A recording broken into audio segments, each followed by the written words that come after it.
publicly. There's like a divorce. Oh, yeah. Well, she's taking photos with rappers and shit, putting it on Instagram. No. Yeah. They try to Put a fucking knife right in your spirit. This is the mother of your children, and this lady is a monster. There's a lot of ladies like that because you hooked up with a guy who's an incredibly special human being. You not just a UFC world champion, but a 2-division world champion superstar who the whole world wants to see, and you're his wife. So you're like, oh, look at me. And then he doesn't want to be with you anymore. Well, I'm gonna take you down. Reputation destruction. That's what they really are experts in. Voy a volver a ver a mi niña muy pronto, entonces no estoy nada agobiado, estoy muy tranquilo, por favor. Si me dejáis paso. ¿Por qué estáis aquí? Cuéntanos. Es por la custodia de tu hija, Ilia. Por favor, tenemos que pasar. Espera, Ilia. Pero por favor. Nieto, tú estás tomando un descanso. ¿Cómo estás tú también, personalmente? ¿Cómo te encuentras tú? ¿Cómo te encuentras, Ilia? Cuando salga, tal vez. ¿Cuál es tu prioridad ahora mismo, Ilia? Mi prioridad es mi hija, mis hijos, mi familia, esa es mi prioridad. Actually, I met my wife in Miami. Really? Yeah, she was living there. Damn. Who says you can't meet your wife in Miami? But you can find your wife in any place in the world. You hear that? Put that on Only in Date on Instagram. You can meet your wife in Miami. Alright, that's right. Put it on Only in Date is hilarious. Everywhere. But why are you saying that? Huh? Why are you saying that? Everyone says that. Because you go to the party and this is the only place Yeah. you see. But you don't know the another part of Miami of people that just they want. normal. Yeah. Best place to work out too, Miami, because you can just walk outside and run the water. Can anybody get under your skin? Does anybody get under your skin? Somebody that knows to say something that triggers. I see your face is saying something though. I think the only person is my wife. She's the only person. I'm not going to say I have a ton of confidence in this, but if it comes true, it'd be a cool prediction to have, and that is Ilia comes back. But the bolder prediction is he loses. He comes back too soon, still dealing with all this bullshit, and ends up losing because he's not in the right headspace. But I think Ilia is a smart guy. That's why I'm, kind of on the fence about this prediction a little bit, right? I'm not saying like, I really believe his prediction or anything. But man, fighters don't like not fighting. They don't like sitting on the sidelines. I can speak from my own experience. Every time I got injured and someone wants to watch a UFC card, it's hard to watch. You can't sit there and watch it. You want to be the guy in there. You want to be the one that people are watching. And I think he's going to have that. He's healthy. He's not, it's obviously he's dealing with some pretty heavy shit, but he's healthy. He wants to come back and compete and fight. And I think he'll end up breaking to that, and he'll end up coming back. But it's not going to be a good time, and he's going to be dealing with shit. And, that's kind of two bold predictions, to be honest. So Over the past couple of weeks, social media has been flooded with talk about Turia's breakup with his former wife. None of it has been verified. Nothing has been established legally. But the sheer volume of speculation has already made an impact on the MMA landscape. Accusations are circulating. Public images are being put under microscope. And all of a sudden the UFC finds itself with a champion who seems less concerned with building a legacy and more concerned with weathering the storm. Just vacate that and let the division crack on. Enter into a genuine title. The people who say it's not a genuine title have never won a title in life. Yeah, people keep saying, you're probably going to end up like Tom when you win it, it'll get upgraded. And why would that happen though? Because people are saying Ilia's not going to be back for at least a year. I don't know, lad. I want to show everyone that I can beat him, but at the same time, if I have me waiting, like Tom was waiting for John, then no. Just vacate that and let the division crack on. I think it should be Paddy and Ilia. I think that's the biggest fight in MMA. Headlines. My belief through the headlines is that Ilia was walking away from the UFC championship belt, thus elevating Justin Gaethje and Paddy Pimblett to undisputed title. Now, once I dug into this, I can't quite recall why I thought it in the first place. I mean, once I dug into it, there was nothing in the article that said that Paddy and Justin was going to be undisputed or that the UFC was accepting or that Ilia was surrendering a belt back. And I was talking with Daniel Cormier. Daniel's always got the inside scoop.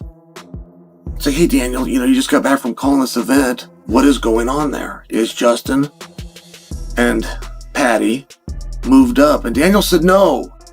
He said that essentially in all of these articles and all of these news waves that have now just come out on Ilia Topuria, it's repackaging what we already knew. It was Ilia coming in front of this thing and saying, hey, I'm dealing with some big stresses in my personal life, and one of the great concerns that I have is that there's going to be a claim made against me for domestic violence, and I'm sitting here and I'm just waiting for this shoe to drop.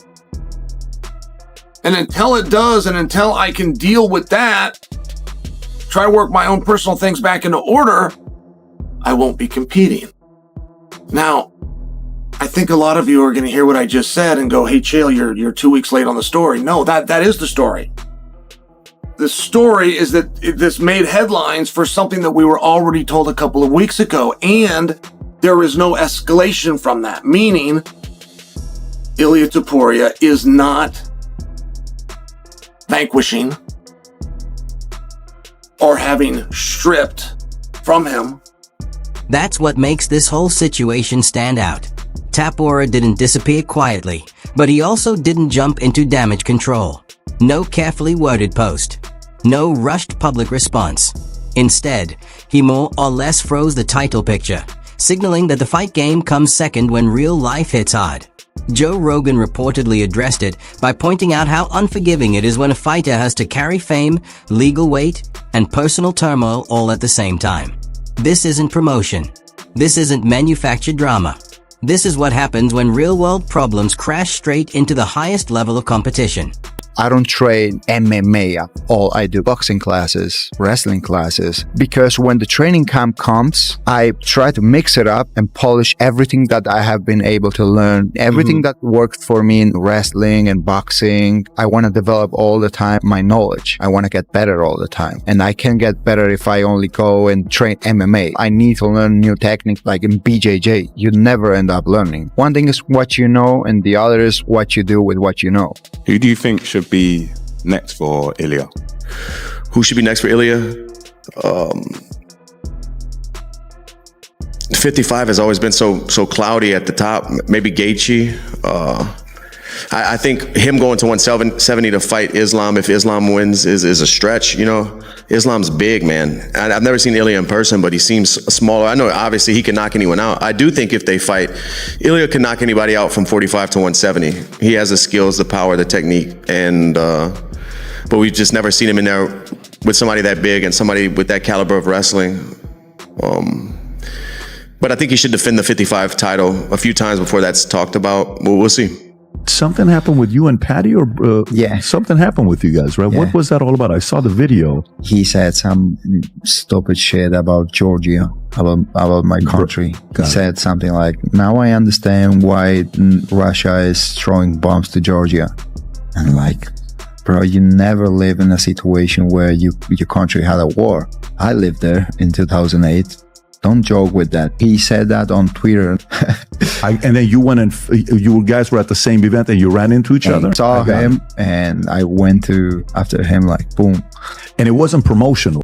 English, yeah? Hey, speak English. You want to talk to me like the man to man? You said something about me. I went to your country. I slap your face. I get at the waist and grin. I walk like a king in your street. Are you talking English? And what you did?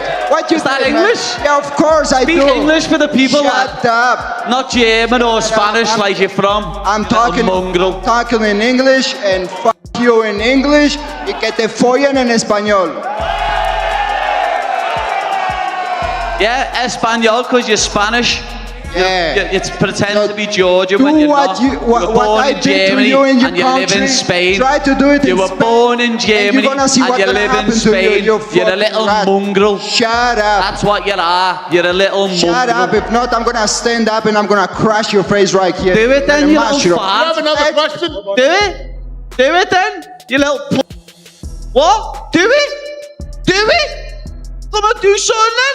Do something, stand up. What'll you do? You'll do nothing. You'll do nothing, you little fart. Go and sit back down. Sit back down, you little puta.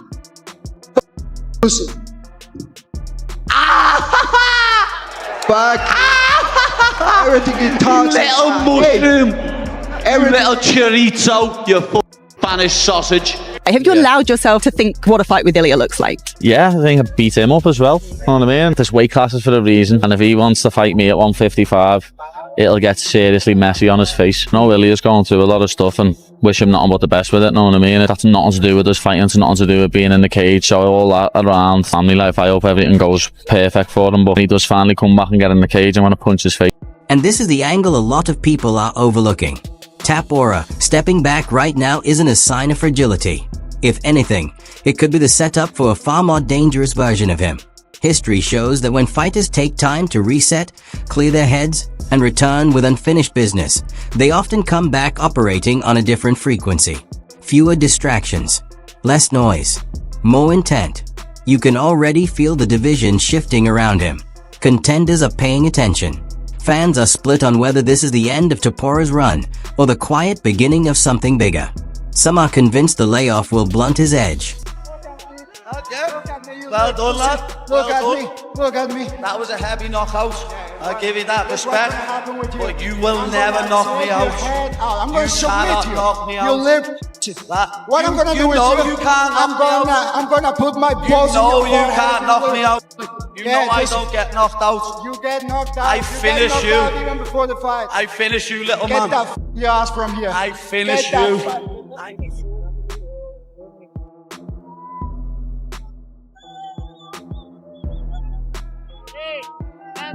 As a guy who spent time in the cage with Patty, what kind of a chance do you give Patty if he gets that Ilia Topuria fight? Patty is better than most will give him credit for. His octagon presence was on point. He knew where he needed to be. He was completely okay with getting taken down that first round. He kept great distance, kept me off with the kicks. Topuria being a little bit shorter than me, but great punching power. I think Patty would have a good chance to keep it past a round or two because he's not going to engage as much as Oliveira did. But ultimately, it's definitely a mismatch. And that's just because we're talking Ilia Topuria. I think Ilia Topuria is easily the most talented guy, not just in our division, but I think in the entire sport. What about Ilia? Because he's moving up to 155, right? Yeah, always. And you guys have a long history. Yeah. That press conference 2 years ago was one of the most fucking entertaining press conferences of all time. Your chirps, like calling him like a fucking chorizo sausage and shit. That's what he should have changed his name to. That's funny. He's changed his nickname to a shit nickname, hasn't he? Like Legend or something. Yeah. Should have changed it to El Chorizo. Would have been well for you. What do you make of his like evolvement? Because that was a long time ago, and now he's kind of fucking leveled up like yeah, crazy, he has. right? But we always knew he was a good fighter. Know what I mean? Like that's sort of what pisses me off about him. Even though I hate him and I think he's a bellend, like I wouldn't lie and say he's a shit fighter because he's not. But that's what he says about me, and it made me laugh when he said, "What did he say? He called me fat." That's like, lad, you can't make your weight division anymore that you are champion of, and you're trying to call me fat. He's a midget, lad. He's tiny. He's smaller than Michael Chandler. You'll see what I do to Michael Chandler next Saturday night when I dismantle him, and it'll be a very similar game plan to beat Ilia. He's small. He walks forward, swinging shots. I'll kick him up and down the octagon, and I'll either knock him out or submit him. Like that fight's there down the line. No, 100%. That fight's got to happen. That's a fight that you can have as a pay-per-view main event with no title on the line. That gives me like chills just thinking about that. The press conferences and shit. That'd be crazy. The press. They'd have to do a world tour for that, like they did with Aldo McGregor. That'd be fucking hilarious. Yeah, Ilia, you know, it's there anytime. Know what I mean? Anytime, lad. It seems like they don't know what to do because Ilia moved up. I don't know if Islam wants to fight him or not. So like he's looking for an opponent. Yeah. Yeah, it seems like this fight is really going to decide a lot of stuff in that whole division. Yeah, it is. As I've said it a few times, like the old guard of the lightweight division, they're all on the way out. You've got Chandler, who's 38. You've got Dustin, Justin, and Charles, who are all 35 and older. I think even Danaher might be 35. Moicano's 38. Dariush is 38. In the next 2 or 3 years, the top 10 is going to look completely different. The only person in the top 10 I can think of who's under 35 is Armin Sarukian. He's just a little posh boy who's had everything handed to him on a silver platter by his dad. Do you think he actually got injured or no? Or what do you think happened? No, he's a little bitch ass. That's what you are, Armin. Little boy. I was confused too because we had him on the pod that week too, and then I don't know, he was doing videos too with Nina drama. He was like wrestling and shit. Yeah. And then he was doing them videos where he flips forward on his neck. Right. And then he's saying that he's got a bad back. Dana said, didn't he? It was like Dana shot him down in that interview. I was like, whoa, that's heavy, that. You don't want the boss saying that about you. But because he got asked, didn't he, is Armin still number one? Right. And he was like, no, he's going to have to go back to the drawing board. Others see it the opposite way. They believe it's turmoil, loss, and weight that carve out the most dangerous versions of great fighters. And if we're being real, when Ilia Topuria eventually returns, it won't be the same person stepping into the cage. He won't be chasing headlines. He won't be hunting validation. Every exchange will be driven by something deeper than a win column. There will be something personal in every movement, every decision, every strike. Ilia Topuria versus Paddy is one of the truest grudges that we have in our sport right now. Some of you might not have known about it, and the rest of you might have forgot about it. Was that B-roll and footage exists every bit as much as Masvidal and Leon exist, Ilia and Paddy exist. But how do we get there? One thing that Paddy said about his career, he said, fight Gaethje and then I'll go deal with Charles. But he had a different idea if Ilia won. If Ilia wins and that's the big grudge match, move Gaethje out of the side, he's ready for the title right now. Paddy Pimblett did come in the cage tonight. There's Armin Tsarukyan, there's Justin Gaethje. Is that the fight that you want more than anything else? Yes, that's the fight that I want. With Charles, I had a little bit difficult situation because I really like the guy. He's an amazing human being. But at the end, I was like, this is competition. I have to do my job. But with Paddy, I'm really gonna enjoy it, kicking his ass. I want a blonde. That Paddy. People mention me to stay relevant, lad, so I don't care. I was walking in the hotel and I saw him. I threw the bottle to his face. I gave him a proper right hand. Speak English for the people. Shut up. You in English, you get the in español. You little ass. Go and sit back down. He's not ranked. He has just a one fight in the UFC. He's nobody. But I want to fight him. He uses my fame, my publicity, and tries to feed off it because no one cares about his life. For sure, he needs to win one more fight. If he wins the fight, he can fight for the title. I will give him the opportunity to fight for the title because we have a history behind, so it's going to be a massive fight. Fucking massive. You're a little Shut up. If not, I'm going to stand up and I'm going to crash your face right here.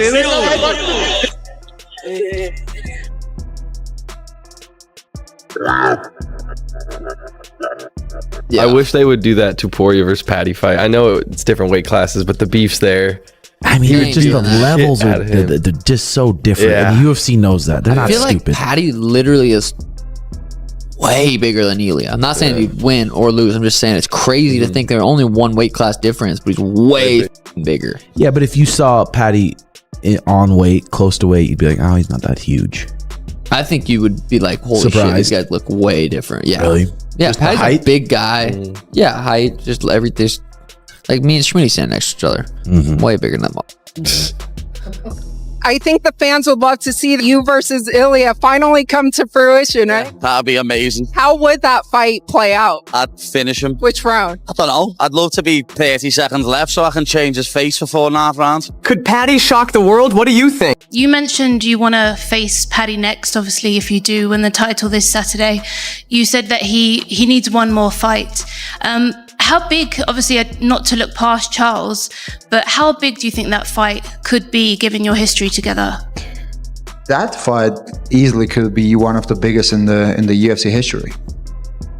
Are there any hard feelings still towards Paddy? Listen, I don't used to take anything personal in this game. It's all professional. And with that one fight that you think that he should have, is there someone in the division that you think would make sense in terms of him winning that fight to get the title shot next? So if he wants to assure his title shot, he has to fight with Justin Gaethje, because if he fights with Arman, I think that Arman is going to beat him. So the easiest path he has right now to get the title shot is Justin. I'm not going to say I have a ton of confidence in this, but if it comes true, it'd be a cool prediction to have, and that is Ilia comes back. But the bolder prediction is he loses. He comes back too soon, still dealing with all this bullshit, and ends up losing because he's not in the right headspace. But this is I think Ilia's a smart guy. That's why I'm, kind of on the fence about this prediction a little bit, right? I'm not saying like, I really believe his prediction or anything. But man, fighters don't like not fighting. They don't like sitting on the sidelines. I can speak from my own experience. Every time I got injured and someone wants to watch a UFC card, it's hard to watch. You can't sit there and watch it. You want to be the guy in there. You want to be the one that people are watching. And I think he's going to have that. He's healthy. He's not, it's obviously he's dealing with some pretty heavy shit, but he's healthy. He wants to come back and compete and fight. And I think he'll end up breaking to that, and he'll end up coming back. But it's not going to be a good time, and he's going to be dealing with shit. And, that's kind of two bold predictions, to be honest. And that's exactly why Joe Rogan's response carries weight. This isn't a typical UFC news cycle or a manufactured narrative. It feels more like the quiet stretch before something heavy unfolds. A champion choosing distance, resetting his life, and possibly resurfacing as the most psychologically locked-in version of himself yet. Titles can sit on the shelf. But when Ilia Topuria returns, the division won't be looking at the same landscape anymore.